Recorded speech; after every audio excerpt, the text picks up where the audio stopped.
الحمدللہ رب العالمین والصلاة والسلام علی سید المرسلین اما بعد فاعوذ باللہ من الشیطان الرجیم بسم اللہ الرحمن الرحیم۔ حضرت سیدنا قرظ بن وابرہ رحمۃ اللہ علیہ جو ابدال میں سے ہیں فرماتے ہیں کہ میں نے حضرت سیدنا خضر علیہ والسلام سے عرض کی مجھے ایسی چیز سکھائیے جس پر میں ہر رات عمل کیا کروں۔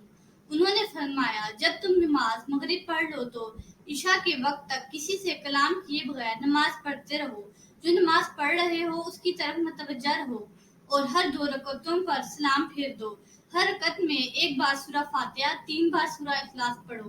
جب نماز سے فارغ ہو جاؤ تو اپنے گھر کی طرف لوٹ جاؤ اور کسی سے کلام نہ کرو، پھر 2 رکعتیں پڑھو۔ ہر رکعت میں 1 مرتبہ سورہ فاتحہ اور 7 مرتبہ سورہ اخلاص پڑھو، پھر سلام پھیرنے کے بعد سجدہ کرو اور اس میں 7 مرتبہ اللہ عزوجل سے استغفار کرو، پھر 7 بار یہ کہو سبحان اللہ والحمد للہ ولا الہ الا اللہ واللہ اکبر ولا حول ولا قوۃ الا باللہ العلی العظیم۔ پھر سجدے سے سر اٹھا کر سیدھے ہو کر بیٹھ جاؤ اور ہاتھ اٹھا کر یوں دعا کرو یا حیو یا قیوم یا ذل جلال والاکرام یا الہ الاولین والآخرین یا رحمان الدنیا والآخرات ورحیمہما یا ربی یا ربی یا ربی یا اللہ یا اللہ یا اللہ۔ پھر اسی حالت میں کھڑے ہو جاؤ کہ ہاتھ اٹھے ہوئے ہوں اور اسی طرح دعا کرو، پھر جہاں چاہو قبلہ رخ ہو کر اپنی سیدھی کروٹ پر لیٹ جاؤ اور حضور نبی پاک صلی اللہ علیہ وآلہ وسلم پر درود پڑھتے پڑھتے سو جاؤ۔ حضرت سیدنا قرظ بن وابرہ رحمۃ اللہ علیہ فرماتے ہیں میں نے عرض کی مجھے بتائیے کہ آپ نے یہ دعا کن سے سنی ہے؟ فرمایا جب رسول اللہ صلی اللہ علیہ وآلہ وسلم نے یہ دعا سکھائی اس وقت میں وہاں حاضر تھا اور جب آپ پر یہ دعا وحی کی گئی تب بھی میں خدمت میں حاضر تھا۔ یہ سب میری موجودگی میں ہوا، لہٰذا میں نے یہ دعا اسی وقت سیکھ لی۔ منقول ہے کہ جو شخص مذکورہ دعا نماز کو حسن یقین اور صدقہ نیت کے ساتھ پڑھا کرے وہ مرنے سے پہلے خواب میں پیارے مصطفیٰ صلی اللہ علیہ وآلہ وسلم کی زیارت سے مشرف ہوگا۔ بعض حضرات نے ایسا کیا تو انہوں نے دیکھا کہ وہ جنت میں داخل کیے گئے، وہاں انہوں نے آقائے دو عالم صلی اللہ علیہ وآلہ وسلم کے ساتھ ساتھ انبیاء کرام علیہم السلام کی زیارت بھی کی، نیز آپ صلی اللہ علیہ وآلہ وسلم نے ان سے کلام بھی فرمایا اور تعلیم بھی فرمائی۔ مغرب و عشاء کے درمیان عبادت کرنے کی فضیلت میں کثیر روایات مروی ہیں، حتیٰ کہ رسول اللہ صلی اللہ علیہ وآلہ وسلم کے ذات کردہ غلام حضرت سیدنا عبید اللہ رضی اللہ تعالیٰ عنہ سے پوچھا گیا کیا حضور نبی پاک صلی اللہ علیہ وآلہ وسلم فرض نماز کے علاوہ بھی کسی نماز کا حکم فرمایا کرتے تھے؟ فرمایا مغرب اور عشاء کے درمیان نماز کا حکم فرمایا کرتے تھے۔ ایک روایت میں ہے کہ حضور نبی پاک صلی اللہ علیہ وآلہ وسلم نے ارشاد فرمایا مغرب و عشاء کے درمیان کی نماز اوابین یعنی بہت توبہ کرنے والوں کی نماز ہے۔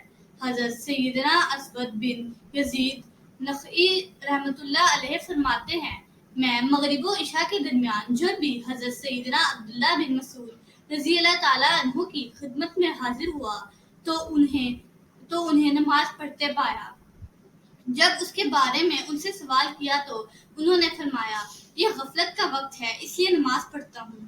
حضرت سیدنا انس بن مالک رضی اللہ تعالیٰ عنہ اس نماز پر ہمیشگی اختیار فرماتے اور فرمایا کرتے یہ شب بیداری ہے اور فرماتے یہ فرمان باری تعالیٰ ہے، اس کے متعلق نازل ہوا ہے تتجافی جنوبہم عن المضاجع، ترجمہ ان کی کروٹیں جدا ہوتی ہیں خوابگاہوں سے۔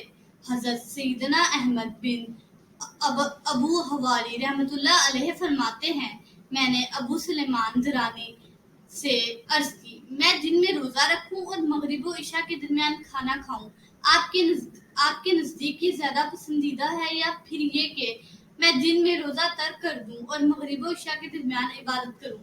تو انہوں نے فرمایا ان دونوں کو جمع کرو۔ میں نے کہا اگر نہیں جمع کرنا آسان نہ ہو تو؟ فرمایا روزہ ترک کر دو اور اس دوران عبادت کرو۔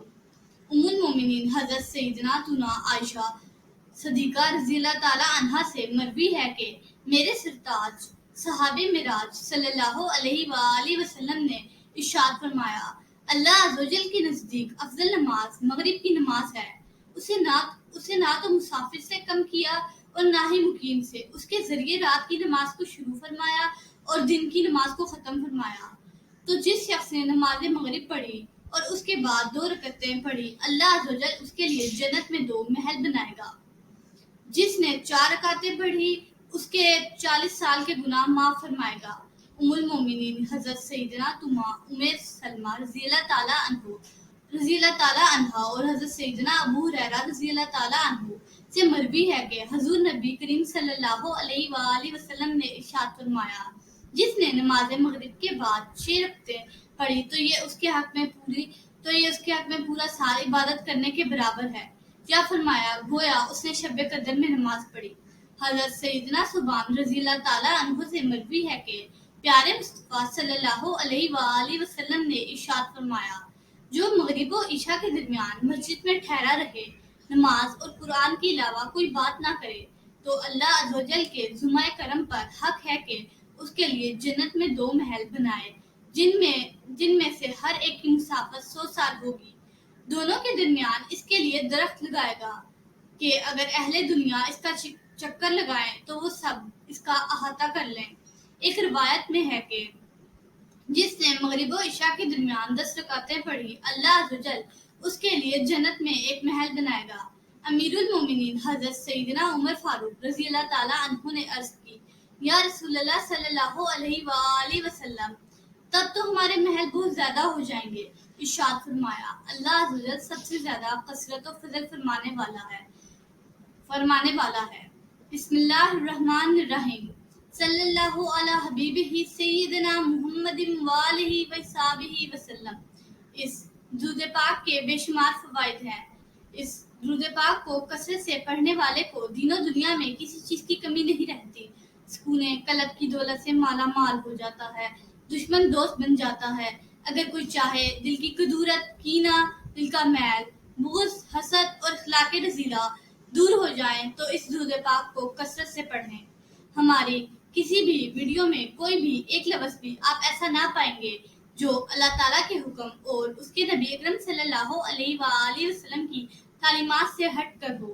آپ سے گزارش ہے ہماری ویڈیوز کو آگے شیئر کریں، ہو سکتا ہے یہ عمل آپ کی اور ہماری نجات کا سبب بنے، اور آپ سے گزارش ہے کہ ہماری ویڈیوز کو آخر تک دھیان سے سنیں، یقیناً آپ کی زندگی بدل جائے گی۔ اور اگر آپ کو ہماری ویڈیو پسند آئی ہے تو اس کو لائک کریں اور ساتھ ہی ہمارے چینل کو سبسکرائب کریں اور بیل آئیکن کے بٹن کو پریس کریں تاکہ ہماری ہر آنے والی ویڈیو آپ تک پہنچتی رہے۔ اللہ تعالیٰ ہمارا اور آپ کا حامی و ناصر ہو۔ شکریہ۔